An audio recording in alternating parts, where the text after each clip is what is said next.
안희정 전 지사 1심 무죄에 누군가는 상쾌라는 표현을 썼습니다. 자, 안 전 지사 성폭행 혐의 1심에서 무죄가 나왔죠. 주말 사이에 후폭풍이 아주 거셌습니다. 그런데 안 전 지사의 아들 때문에 이 논란이 더 증폭되고 있는 것 같은데요. 무슨 일이 있었던 건가요, 김민지 기자? 네, 지난 무죄 선고가 난 이후에 안 전 지사의 아들이 SNS에 글을 올렸습니다. 먼저 기분에 대해서는 상쾌 이렇게 이야기를 했고요. 그 밑에 사람은 잘못한 만큼만 벌을 받아야 한다. 그리고 거짓 위에 서서 누굴 설득할 수 있을까라는 글을 올렸거든요. 지금 아버지가 무죄를 선고받은 상황에서 잘못한 만큼만 벌을 받아야 한다. 뭔가 무죄를 받은 게 당연하다는 취지로 글을 올렸고 거짓말을 하는 누군가를 겨냥했습니다. 그런데요. 지난 3월에도 미투 폭로가 불거진 직후에 이 아들이 또 SNS에 글을 남겼다가 곧바로 삭제한 적이 있거든요. 미투이고 싶은 건 알겠는데 그렇게 거짓말하면 안 된다 하면서 사실상 그 폭로한 김지은 씨를 겨냥한 글을 썼다가 지운 적이 있습니다. 자, 부인인 민주원 여사는요. 아버지로서의 안희정 전 지사를 이렇게 평가하기도 했는데요. 목소리 듣고 오실까요? 정치인으로서는 정말 한 98점 주지만 남편과 아버지로서는 50점? 너무 짜나? 그럼 60점? 네, 안 전 지사의 아들 이렇게 글을 올린 것이 사실상 좀 적절하지 못한 행동이다 이런 비판이 일고 있습니다. SNS에서 글은 내리긴 했지만요. 국민청원도 올라왔습니다. 안희정 전 지사의 아들의 신상 공개를 해달라. 참여 인원은 아직 적지만 사람은 잘못한 만큼만 벌을 받아야 한다는 이 안 전 지사 아들의 글이 피해자를 우롱한 것이다. 이런 비판 여론이 나오고 있습니다. 자, 안 전 지사의 아들의 소셜미디어 글과 관련해서요. 누리꾼들 반응 한번 볼까요? 시청자 여러분들도 같이 한번 봐주시면서 어떤 생각들을 하고 계시는지요? 국민 앞에서 불륜을 인정한 게 상쾌할 일이냐? 최대 피해자인 어머니, 그러니까 민주원 씨죠? 아니, 어머니 생각은 안 전 지사 아들은 안 하는 겁니까? 또 반대 의견들도 있어요. 아들의 입장에선 마음의 짐을 덜었겠지. 가족 입장에서는 이해되는 부분도 있습니다. 전 작가님, 안 전 지사의 아들의 상쾌 등등의 소셜미디어 글 좀 부적절했다고 보십니까? 부적절하죠. 사실은 이 안 전 지사의 사건은 이 법적인 재판이 문제가 아니라 정말 우리 사회의 한 정치인으로서 안 전 지사가 많은 사람들에게 거짓말을 했고 많은 사람을 속였던 일입니다. 그렇기 때문에 온 국민이 한마디로 불쾌한 일입니다. 예. 그런데 이런 사건에 대해서 상쾌하다는 표현을 했다는 것은 글쎄요, 정치적인 부부도 있겠지만 정치적인 부자 관계도 있는 것인지 예. 상당히 유감스럽습니다.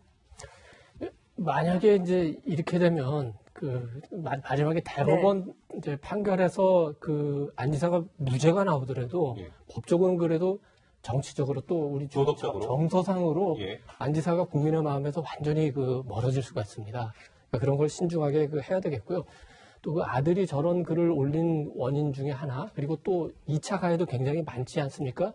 그런 요인 중에 하나가 안 지사가 1차 판결이 난 다음에 법정을 나오면서 피해자에 대해서 어떤 생각을 하냐고 물으니까 아무런 대답을 하지 않았어요. 대답하지 않았죠? 그게 이제 2차, 3차 판결에 대한 영향 또는 정치적인 영향을 고려했을 수도 있지만 피해자에 대한 생각을 했다면은 미안하라든지 어떤 표시를 해줬으면은 이렇게 2차 가해는 아마 하지 않았다고 보거든요. 예. 그 점도 굉장히 아쉬운 점입니다. 알겠습니다.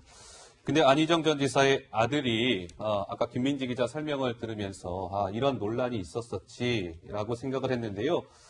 아까 3월 얘기를 했습니다. 근데 안 전 지사의 아들이 지난 4월이었던가요, 안 기자? 그때도 좀 논란을 빚은 바 있죠? 네, 보도를 통해서 알려진 사실이거든요. 그러니까 김지은 씨에게 안희정 전 지사의 아들이 직접 전화를 했다는 내용이었습니다. 예. 네, 통화를 시도를 했는데 당시 직접 통화가 되지는 않았고 안 전 지사의 아들도 실수로 누른 것이라고 해명을 했습니다. 근데 또 한 번 또 일이 있었어요. 지난달에 이제 세 번째 재판 때 나왔던 얘기인데 김지은 씨의 동료인 구모 씨가 한 얘기입니다.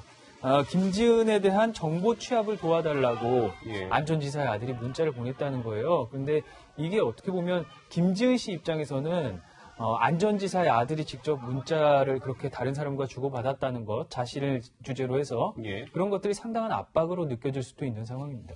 주변에서는 전 작가님 사실 재판 과정에서 안전지사의 아내인 민주원 씨도 증인으로 참석하지 않았습니까? 그때는 논란이 컸었고요. 네. 부인까지 대동해야 되느냐 이런 논란이 있었고 아들까지도 이렇게 막 뭔가 이번 논란에 가세하는 모습과 관련해서 좀 비판의 목소리가 많은 게 사실이더라고요. 예. 그렇죠. 그리고 이제 많은 여성뿐만 아니라 저는 남성들도 이 재판의 결과에 놀랬을 거라고 생각합니다. 왜 그러냐면은 모든 점에서 무죄다. 과연 그렇게 재판을 할 수가 있는지.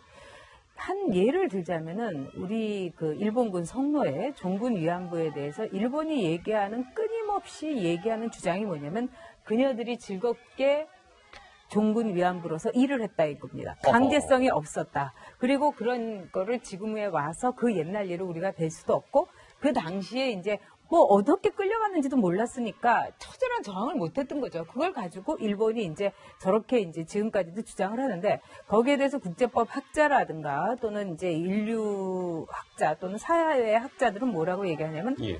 당시에 한국이 일본의 피식민지였기 때문에 말하자면 일본의 식민지로서의 한국이 말하자면은 일본의 강제성에 의해서 그렇게 네. 할 수밖에 없었다. 그래서 일본은 완벽한 유죄다. 이렇게 얘기를 하고 있습니다. 그렇다면은 저 문제는 안희정이라는 정치인이 그녀의 상관이었고 또 8년 동안이나 지방 권력을 갖고 있는 어마어마한 권력을 가진 이런 관계로 볼 때 과연 100% 무죄를 할 수가 있겠는가? 네. 굉장히 우리 사회의 그 성인식을 떠나서 지금 약자를 위한 사회라는 등 갑질과 의뢰 사회라는 등 하지만은 그 모든 걸 떠나서 제가 보기엔 상당히 문제가 있다 이렇게 생각이 듭니다. 알겠습니다. 자, 안전지사의 아들과 관련된 논란이 커지는 상황에서요. 이번 더불어민주당 당대표에 출마한 송영길 의원 있지 않습니까? 근데 김민지 기자, 송영길 의원은 오히려 송 의원의 딸로부터 항의를 받았다는데 이게 도대체 무슨 내용입니까? 네. 무죄를 선고받은 안희정 전 지사의 사건과 관련해서 딸이 그 국회의원인 아버지에게 항의를 했다는 거예요. 그러면서 아들이 카투사인데 그 아들 이야기까지 하면서 자신이 왜 항의를 받았는지 설명한 내용이 있거든요. 목소리로 준비했습니다. 듣고 오시죠. 우리 사회 전체가 보수적이다 이런 생각이 듭니다. 제 아들이 카투샤인데 카투샤들은 그렇게 교육을 시킨다고 합니다. 만약 여성과 함께 어떤 호텔방에 들어가서 서로 성관계를 하기로 합의가 돼서 갔음에도 불구하고 여성이 오늘 기분이 좀 별로 안 좋다. 지금은 관계를 하고 싶지 않다라고 말하면 반드시 존중하고 바로 나와야 된다. 당에서. 우리 국민들은 여성이 호텔까지 갔으면 모든 걸 허락하는 것이 무슨 말이 되느냐 이런 식의 생각은 잘못됐다는 것입니다. 송 의원의 말은 우리 사회가 좀 보수적인 생각을 갖고 있어서 안타깝다 이런 취지로 이해를 할 수 있는데요. 이 말은 재판부가 무죄 선고하기 전에 언급한 두 가지 내용과 좀 같은 맥락으로 볼 수가 있습니다. 보면 영어로 적어놨는데요. Yes means yes rule. 그러니까 적극적 동의 없는 성관계는 강간이다. 또 두 번째 No means no rule. 이것은 동의하지 않는 성관계는 강간이다. 이런 두 내용이 있는데 사실 재판부는 이 두 가지 내용이 지금 현행법상 입법화되지 않은 우리나라에서는 지금 안전지사의 어떤 행위들을 유죄로 볼 수 없었다는 취지로 이야기를 했거든요. 그러니까 현행법이 이런데 어떻게 유죄를 할 수 있었겠느냐 이런 취지로 볼 수 있는 대목입니다. 예. 그래서 이 의원님 저게 아까 지금 김민지 기자 설명대로 yes means yes rule, no means no rule 막 영어가 나와서 좀 그렇게 합니다만 어찌됐건 저게 우리는 입법화가 안 돼 있어서 안전지사를 무죄를 선고할 수밖에 없었다라는 게 재판부의 설명이었단 말이죠. 그렇죠. 좀 아쉬움이 남는 대목도 있어 보입니다. 물론 이제 법적 그 체계가 잘 안 잡힌 거는 맞는 것 같습니다. 예. 법이라는 게 늘 사회보단 반걸음에서 한 걸음 늦게 가니까 그건 이제 추후에 그 입법을 통해서 이제 할 수는 있는 문제인데 법에도 이제 해석이라는 게 있지 않습니까? 우리가 많이 하는 말로 법에도 눈물이 있다 이런 말을 하는 거는 그 판사의 양심에 따라서 그건 새로운 해석을 할 수 있다는 거 아니겠습니까? 예. 그런데 여기서 이제 논란이 되는 거는 그 위력이 존재하느냐, 예. 행사하느냐였는데, 지금 그 판사는 재판부는 위력이 존재는 했지만 네. 행사는 되지 않았다 이렇게 맞습니다. 보는 거고요. 예. 김지훈 씨를 그 옹호하는 그 법조인들은 위력의 존재 자체가 행사를 의미하는 거다. 아하. 그거를 꼭 그 안전지사가 내가 너의 상관이고 너를 해고할 수도 있으니까 성관계를 해야 된다고 꼭 그걸 말을 해야 되고 예. 그럼 김지은 씨는 은장도를 들고 꼭 안 된다고 해야 되느냐. 극단적으로 말하면. 예. 안 전 지사라는 존재 자체가 위력인데 왜 그거를 그 위력의 존재만 인정하고 행사를 인정하지 않느냐. 그 부분을 지적을 하고 있는 겁니다. 그렇군요. 자, 그런데요, 이 yes means yes rule, 그러니까 적극적 동의 없는 성관계는 다 강간으로 보는 겁니다. 해외에는 이게 이제 입법화돼서 시행되고 있는 나라들도 여러 있는데요. 그러면 어떻습니까, 안 기자? 이 yes means yes rule의 실제 사례를 시청자 여러분들에게 설명해드리면 딱 피부에 와닿을 것 같거든요. 네, 그런데 사실 이게 일관되지는 않습니다. 상황에 따라서 좀 바뀐 판결도 있긴 하거든요. 그렇군요. 자, 어떤 사례가 있느냐? 1991년에 마이크 타이슨이라는 권투 선수, 유명한 선수죠. 이 선수가 여성 대학생을 호텔방에 동행시켰다가 성폭행을 했던 경우가 있습니다. 예. 근데 그 당시에 법원에서는 여성이 호텔방에 동행은 했지만 성관계를 하겠다는 의사를 밝히지 않았기 때문에 유죄라고 선고하고 마이크 타이슨이 결국 실형을 살게 됐거든요. 예. 그런데 또 반대의 경우도 있었습니다. 아, 그래요? 이거는 이제 미국의 명문대 예일대에서 일어났던 일인데 당시 이제 2015년에 헬로윈 파티가 끝나고 술에 취한 여대생을 예일대생이 같이 데리고 간 겁니다. 자신의 기숙사 방으로. 그런데 이 여성은 당시 자신이 술에 취해서 질질 끌려갔다고 진술을 했는데 CCTV를 확인한 결과 네. 멀쩡하게 걸어갔다는 거예요. 그래서 결국은 이 여자는 자신이 성관계를 하겠다는 의사를 밝히지 않았음에도 이 남성이 결국 무죄가 됐던 경우가 있습니다. 이렇게 좀 다양한 사례가 있는 거죠. 그렇기 때문에 이제 우리나라도 입법화를 하는 과정에서 해외 사례를 참고해서 좀 더 완벽한 입법화를 해야 되는 것 아니겠습니까? 근데 현재는 이렇습니다. 그래픽을 한번 보면 성범죄 개정안이라는 게 있어요. 근데 이게 지금 5개월째 국회에서 잠을 자고 있습니다. 현행 형법에는요, 297조, 그러니까 폭행 또는 형법으로 사람을 강간한 자, 그러니까 폭행 또는 협박이 있어야지만 강간으로 보는 거예요. 근데 개정안은 아니다. 폭행이나 협박이 없어도 상대방의 의사에 반해서 뭔가 성관계를 갖게 되면 그건 강간으로 보겠다. 이런 개정안이 발의가 돼 있는데 전 작가님, 우리 국회는 항상 뭔가 이렇게 좀 더 뒤늦어요. 예.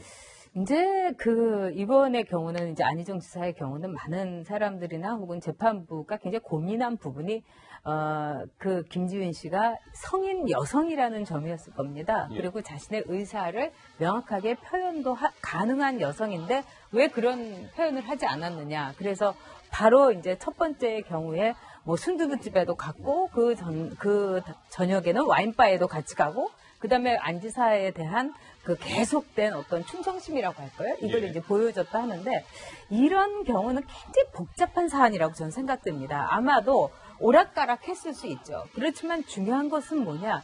그 여성에 대해서 인격적인 유린이 육체적인 것을 통해서 있었다는 점. 예. 저는 이것을 법정에서 반드시 이거는 물었어야 된다고 생각을 합니다. 네. 그리고 우리의 그 재판이 지금 이제 폭행이나 협박 말고 상대방의 의사에 반한다. 이게 나중에라도 물론 이것이 발전된 거긴 하지만 예. 굉장히 모호하지 않습니까? 그래서 이 하나의 틀 속에서 보면 상당히 지금보다도 또 오히려 더 모호하게 나올 수도 있거든요. 예. 그래서 이제 외국의 경우에는 실제적인 사례를 통해서 사실은 법이라는 건 죽은 사례를 통해서 말하자면 달라지고 또 생성되기도 하는 겁니다. 예. 그래서 제가 보기에는 사례 연구를 통해서 우리가 이제 달라진 세상, 변화한 세상에서 확실하게 이 문제에 대해서는 우리의 기본적인 하나의 이 라인이라고 할까요? 선을 저는 그을 필요가 있다고 봅니다. 그래서 예. 미국 같은 경우는 우스갯소리로 그 순간에도 그녀가 스탑이라고 얘기하면 그만둬야 된다. 아하. 이런 말도 있습니다. 알겠습니다. 자, 어쨌든 1심 선고 무죄가 나오면서 여성단체는 굉장히 화가 단단히 난 것 같습니다. 글쎄요, 뭐 주말에도 주말이 아닌 어제 휴일이었죠. 광복절이었습니다. 광복절 휴일인데도 불구하고 막 그 집회가 이어졌다고요? 예, 어제 저녁에는 재판이 있었던 서부지법에서 한 400여 명의 여성들이 항의 집회를 열기도 했는데요. 그들이 어떤 목소리를 냈는지 함께 들어보겠습니다.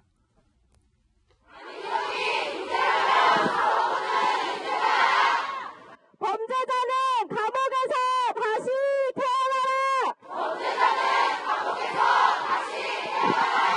한국의 사법부는 심지어는 논리를 만들 만한 어떤 머리도 하고 그리고 그것을 잘 설득해낸다고 하는 어떤 식의 사명감조차도 전혀 없습니다. 너무 놀라운 사법부예요. 오늘의 사법부에서는 안희정치 변호인단에 마치 또 한 명의 변호인단인 것 같았습니다. 저는 오늘 정말 사법부가 죽었다고 생각합니다. 네, 이 여성단체는 모레에도 오후 5시에 서울 역사박물관 앞에서 같은 시위를 한다고 밝혔습니다. 그렇군요. 모레에도 시위를 예고했군요. 서울 역사박물관 앞에서 한다고 하네요. 오후 5시에. 자, 그런데 보면 물론 우리는 이 재판부의 판결을 존중해야 합니다. 1심 재판부는 안희정 지사의 죄가 없다고 봤습니다. 무죄. 그런데 뭔가의 의문점은 짚어볼 수 있는 거 아니겠습니까? 재판부의 판결은 존중하되 무언가 의문이 남는 부분을 한번 짚어보겠습니다. 김민지 기자, 무슨 내용입니까? 네, 반발하는 여성단체 회원들의 이야기를 들으셨는데 거기 내용과 좀 부합하게 이번 재판이 김지은 씨가 좀 억울할 수밖에 없었다라고 주장하는 목소리들이 있습니다. 좀 면면을 살펴보면요. 일단 안희정 전 지사가 무죄를 받았는데 좀 의문점이 든다. 어떤 점에서? 첫 번째, 안희정 전 지사가 증거 제출을 좀 하지 않았다는 점입니다. 예를 들면 김지은 씨의 진술이 여러 가지 있었는데도 이 진술들을 확인하기 위해서 안희정 전 지사의 휴대전화를 압수한다거나 제출받지 않았다는 점, 제출에 적극적이지 않았다는 점, 이런 것들을 이유로 들었고요. 또 재판부가 판결한 내용을 좀 살펴보면 수행하는 과정에서 김지은 씨가 당했던 그 사건 이후에 피해자다운 모습을 이야기를 했어요. 그러니까 피해 이후에도 열심히 수행했다. 피해자의 주장은 그래서 납득이 어렵다. 이런 이야기를 했는데 피해자다운 게 어떤 것인지 재판부가 좀 선입견을 갖고 있었던 것 아니냐, 이런 지적이고요. 마지막, 위력의 범위입니다. 위력을 갖고 있긴 했지만 행사하지 않았다고 했는데 아까 이 위원님께서도 설명을 해주셨지만 이 위력 행사라는 것을 폭행이나 협박으로 좀 한정해서 해석했다는 내용입니다. 어제 한 방송사에서요, 이 김지은 씨와 안 전 지사의 어떤 같이 일하는 과정에서 안 전 지사가 보인 행동들이 굉장히 위협적이었다는 내용을 입증할 만한 자료들이 좀 제시되기도 했거든요. 예를 들면 술이나 담배 심부름을 시키는데요. 바로 대답이 오지 않으면 어허, 문자 안 보내 라는 식으로 좀 혼내는 듯한 이야기를 합니다. 여기에 대해서 김지은 씨는 지금 비서실장과 밖에 있는데 내가 곧 들어가겠다. 바로 담배를 챙겨서 드리겠다 하면서 좀 양해를 구하는 그런 내용들이 공개가 되기도 했고요. 또 업무 인수인계 자료에 보면 이런 내용이 있다고 합니다. 무엇보다 중요한 것은 안 전 지사의 심기 경호하는 건데 병장을 웃기는 이등병의 마음으로 좀 안 전 지사의 심경을 잘 보존해라. 좀 기분을 좋게 해야 된다. 이런 내용이 있었다고 합니다. 제가 이 말을 듣고 좀 몰라서 그러는데요. 군대를 다녀온 안건우 기자가 이 병장을 웃기는 이등병의 마음이 뭔지 좀 설명을 해주시면 어떨까요? 제가 지금도 사실은 성대모사를 싫어해요. 왜 그러냐면 병장이 이등병 보고 신병 보고 웃겨보려고 하면 열의 아홉은 성대모사를 합니다. 할 게 없으니까. 당장 뭔가는 해야겠고 웃겨야겠고 그런데 막막하니까 성대모사를 하는데 글쎄요, 저는 군대 이렇게 상하관계가 모든 거를 지배하는 요 세계에서 사람은 사람이 아닌 것 같아요. 그래서 정말 그 당시에도 그 성대모사를 했던 후임이 웃기니까 계속 그 병장이 이렇게 배꼽을 누르면 그 친구가 성대모사를 하고 그랬는데 그런 모습들을 보면서 이 김지은 씨가 이 얘기를 할 때 오죽했으면 이렇게 썼을까 하는 생각도 좀 들긴 했어요. 사실. 예. 그리고 이제 위력이라는 거를 재판부에서 그랬죠. 그러니까 네가 만약 내 뜻을 안 받아주면은 너를 잘라버리겠다. 그렇게 얘기한 적이 없다. 그리고 김지은 씨도 그 점에 대해서는 얘기한 적이 없다. 이렇긴 하지만은 결국은 도지사와 비서라는 것 자체가 엄청난 위력의 관계입니다. 그래서 그 점을 재판부가 너무 가볍고 또 정말 가해자 중심으로 본 게 아닌가 싶어요. 알겠습니다. 안건우 기자 성대모사의 실력이 궁금해지기는 하나. 다음 기회에 들어보죠. 자, 근데 의원님, 항소의 뜻을 밝혔습니다. 그렇죠. 검찰은. 그러면 이 부분 좀 짚어볼까요? 2심에서 이 무죄 선고의 결과가 뒤집힐 가능성이 좀 얼마나 됩니까?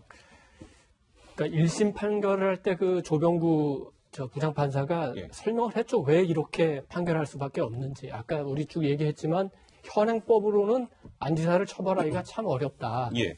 그렇게 밝혔기 때문에 현행법이 고쳐지지 않는다면 2심에서도 같은 판결이 나올 가능성은 굉장히 높죠. 그렇지만 이제 검찰이 항소해서 좀 더 새로운 증거를 찾아내거나 아니면 새로운 정황을 이제 찾아내거나 하는 게 있고 또 중요하게 아까 우리 김 기자도 얘기했지만 그 피해자다움이라는 거. 그다음에 피해자다움. 김준 씨도 얘기했지만 그 정조라는 거.